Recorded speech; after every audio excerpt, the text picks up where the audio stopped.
Bana, mambo vipi? Juzi tunafahamu kwamba kulikuwa na mechi kati ya Tanzania dhidi ya Morocco, lakini kuna refa ambaye kwa namna moja ama nyingine amechukua sura mpya ambaye ni Bubu Traore. Sasa pamoja na yote kuna Watanzania ambao wanajaribu kuonyesha mtazamo wao juu ya maamuzi yaliyofanywa na Bubu Traore. Andrew, mambo vipi kwanza? Safi, tunamshukuru Mungu. Unaendeleaje? Naendelea vizuri inshallah. Okay, sawa. Kuna mwamuzi wa mechi ya Tanzania dhidi ya Morocco. Unamzungumziaje? Katika maamuzi ambayo yalikuwa ni magumu ni yalitolewa na yule mwamuzi. Yule mwamuzi alituua.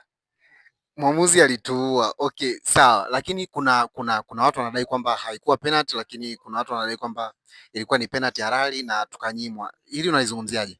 Ile ilikuwa ni penalty halali kwa sababu ukiangalia Idinado alikuwa tayari yupo kwenye mpira, yuko kwenye umiliki wa mpira na yule beki alionyesha kumsukuma kabisa.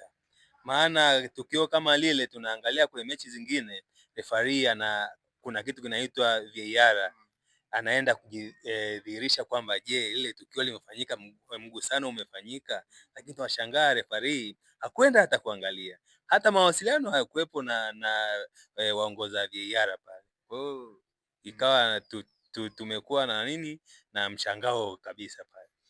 Okay, sawa. Neno moja kwa refa. Neno moja tu kwa refa. Yaani ukiambiwa umwambie neno moja tu refarii. Unaweza kusemaje? Sina neno kwa kweli. Mimi nasema refa ametuua. Okay, sawa, nashukuru. Bana, ni mtazamo.